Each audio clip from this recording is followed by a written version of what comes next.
The Niagara Children's Center serves 12 municipalities, those, of course, that all exist within the region of Niagara. Last year, over 3,300 children were served. There are more than 30,000 visits to the center, more than 50,000 hours of service. There is currently a wait list of over 600 children waiting for initial assessment. 113 have been assessed but are waiting for service. These numbers, if you just start to roll them through your head, are significant. And in spite of the fact of the number of children and families that the Niagara Children's Center helps every single year, the need continues. And that's why we do this. Every single year, Newstalk 610 CKTB supports Help Kids Shine. It's a month-long campaign to raise funds as well as awareness. But funds, of course, let's face it, funds are the most important. When the rubber hits the road and need is established for the Niagara Children's Center. Every single year there are also a list of ambassadors that is developed. The ambassadors being those children that the Niagara Children's Center helps, and we love to hear their stories. And we're going to hear the story of Liam Hurd today. His hometown is Niagara Falls. His dad is Robert, and he joins us now. Robert, thanks for taking time out of what I'm sure is a busy day for you to be on the program today. How are you? Thanks a lot. I'm very doing fine. Thank you. Robert, let's go back to the beginning. And I know that's a while back for you and your family. And Liam, talk to us about the early days of your experiences with Liam and with the Niagara Children's Center. Yeah, the early days, basically, when Liam was born, he's a twin brother, and we noticed a great difference between Liam and Sean. Sean was a lot bigger.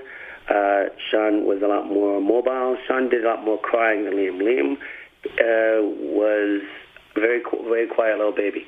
When he was born, the doctor noticed that he was different, but we didn't find out that Liam, how different he was until much later. 9 weeks later, we found out that Liam had Down syndrome. Okay. Liam basically needs a lot of help in different areas, and we didn't know what to do then. So my wife's an educational assistant, and she knew how great Niagara Children's Center was, and she phoned, and I figured we'd be a week or two, maybe a month. Back then, it was 5 months later that we got into Niagara Children's. So it was like 5 months of phoning and 5 months of worrying and 5 months of figuring what are we going to do and what are we going to do with Liam and how are we going to help him. 5 months of a lot of stress on your family. Definitely. It was like very worrying because you don't know, like say, basically, you know that you need help, but you don't know where to get it. Liz was thinking about quitting her job to stay home, to help Liam learn and to help him basically with his physio and his occupation. But it was 5 months of just very, very stressful, very worrying times that we knew we needed help. We just don't know where to get it. So, well, you knew where to get it, but unfortunately you were one of those families that was on the waiting list. Yes, getting in is difficult. You've got to apply, you've got to keep after them, you've got to keep going. And it's like most things, it's got to do with money. They would like to help everybody as much as they could, but it's just getting the kids in and getting it set up to where you know what they need and what they can help you with and what strategies they can do. So, Robert, after those few months of waiting and you were actually accepted into the program, what happened then? It was kind of, I remember the day like it was yesterday. It was September 4th, 2012. We got in, we met our team. It was Andrea, who's one of the greatest people I've ever met. She was our physiotherapist.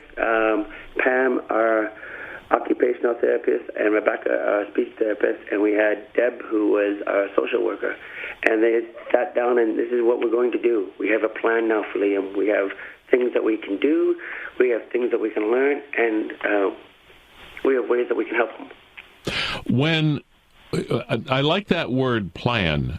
Yep. When you had been informed, you and your wife and your family had been informed that, okay, we've done the assessment and we have a plan. Yes. that must have been, at least I can imagine, I could be wrong, but I can imagine that in and of itself, the fact that there was a plan, something to follow, some sort of direction, that must have been almost an immediate stress reliever for you and your family right there. Yes, because we knew what we could do. Basically, Liam had to learn to sit up straight, to, like he was always falling over, to basically get mobile so that he could move around, learn how to play, because he would have a toy and just look at it and then throw it away. So to learn how to play with things, and then just the steps of how to get where we wanted to go. Walking, like I say, took 2 years, and everything just was more intense. But we had to just take little tiny steps on what to learn and what to teach him. And as soon as we did that, we could do so much more at home with him. And everything we learned at the Niagara Children's Center, we brought it home, and we got the toys, and we got the tools to use to basically get him to where he should be and get him to progress a lot faster than he was. Robert, without the funding and the support of the Niagara Children's Center, what would and I realize this is a personal question, and I'm sorry, but I always think about the financial impact of families, because these things can go on and have lasting ramifications over the years. Where would you have been financially as a family had you not been able to avail yourselves of this service? Well, Liz was thinking of quitting her job to stay home with Liam because he needed that much help. So that would mean basically 5 years of her not working, which means we wouldn't pay off our house. It's okay. It'd be a long time before I retired. A lot more hardships on the other kids. Colleen and Sean would have a lot more difficulty because there'd be less things that we could normally afford. But a lot of it was just basically would be just delaying our life. Like I say, our plans to basically finish off paying off the house, and like I say, getting the kids to where they can go to university, go to college. A lot of those plans would have been cut because what Niagara Children's Center did is they taught us things that we needed to know that we would have had to find out somewhere else, through the internet, through books. And Liam's brother, yes, would have probably been negatively impacted as well. How is he doing? He's doing really well. It's funny. Last year when I did this interview, they asked me about him, and it was kind of tough because we'd always brought Sean along with Liam. So it was kind of like, he's a twin, but he's also just, apart. When Liam had therapies, Sean would just play. When Liam had different classes, I would just stick around. And now now that they're in kindergarten and gone to different schools, it's kind of nice because Sean's more going on his own. He's got his own friends. We got him into skating. He's gotten a more rounded life that he should have. That's wonderful. So I'm sure at the beginning for you and your wife, it was difficult to try to make as much time for Liam's brother as he needed, but you've managed to figure that out. Yeah, so 3 kids is kind of difficult.